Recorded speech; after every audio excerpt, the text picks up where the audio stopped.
Normally, I couldn't give a single dull fuck about golf. I've never wanted to play it, never wanted to watch it, and beside the odd crazy golf game or that time Tiger Woods banged some hookers, me and golf have led two separate existences. We have never had that much reason to cross paths. However, that was until I played Everybody's Golf, where developer Clap Hanz has managed to take a sport that I thought reserved for retired, disappointed men trying to escape their wives, and turn it into an accessible yet deeply nuanced video game. Great shot. Not bad. Sublime gameplay is at the heart of Everybody's Golf, and that gameplay finds its foundation in one simple yet effective mechanic, a 3-tap shot system. You simply hit the cross button once to start your swing, a second time to set your power, and a third and final time to set the accuracy of your impact. The efficiency of this system is impressive, staying consistent across all situations and shot types.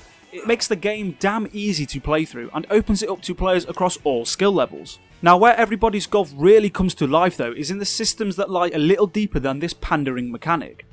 Paying special attention to how wind affects the ball, learning how to apply spin, and figuring out how to read the green undulation are just a few of these situational mechanics that once mastered will see you climbing the ranks at a much faster rate. As such, Clap Hanz has managed to keep the game accessible for all players, whilst masterfully implementing some underlying features that the hardcore can obsess over. Combine this with a consistently illustrated character progression that literally tells you exactly how your game is improving after every shot, and you've got one hell of an addictive game in Everybody's Golf, one that begs you to never put the controller down.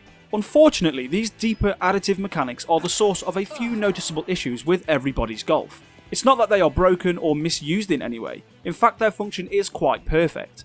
It's just the way that Clap Hanz lays them out isn't the most efficient. I mean, just look at this HUD, it is a fucking mess. And although all the information on it is pertinent, I can't help but wonder if some HUD customization could have helped it along just a little bit. I'd love the option to resize, reshuffle or completely remove certain elements to fit my game style. This design fuck up though is just an early indicator of a much deeper issue within this game. You see, for a game that bombards you with so much information, Everybody's Golf does a piss poor job at explaining what it all means. Besides some loading screen tips and a couple of sparse conversations you can have with the NPCs in your home area, there's not a lot of tutorial material. As such, the game feels unfinished, almost rushed on the back end of things, which ultimately backpedals the accessibility of its gameplay.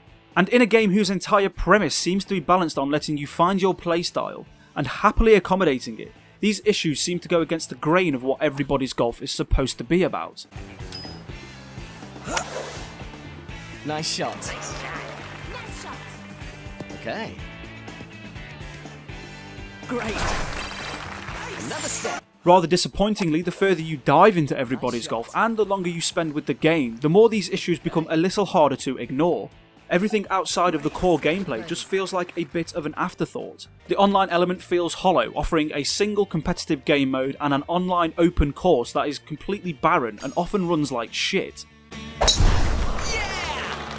Okay.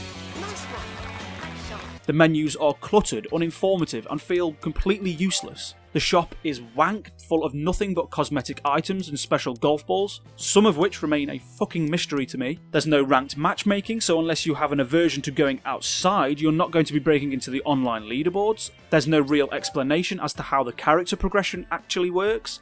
There isn't even a way to adjust the game's display area on your TV or monitor. In fact, I had to do that by going into the PlayStation 4's system settings themselves. The final and most damning nail in the coffin for Everybody's Golf though is the absence of an online tournament mode. Now Clap Hanz has confirmed that this mode is indeed coming to the game, but its absence from the initial release, when tournaments are a key component of the single player mode, is fucking baffling, frankly serving as more proof that this game is being sold to us as an unfinished product. And that is nothing short of a disappointment, because the gameplay itself is incredible.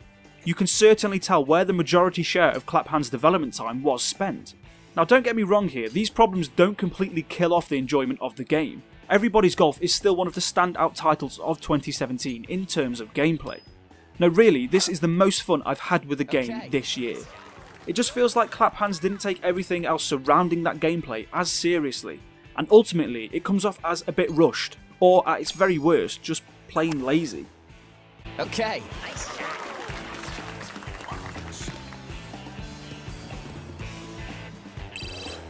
Leveled up. In an industry packed with complexity and of failed attempts at innovation, it is wholeheartedly refreshing to consume something in Everybody's Golf that knows exactly what makes a great game. Great gameplay. It just demands your attention, it demands that one more round mentality, in the very same way that Rocket League demands that one more match as the klaxon sounds. Unlike Rocket League though, the functions and the user interface that surround it don't feel complete.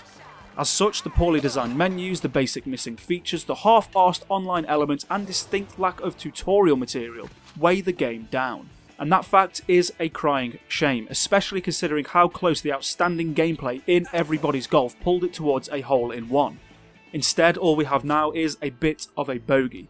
Something that almost was, but got let down at the very last stroke by a simple mistake.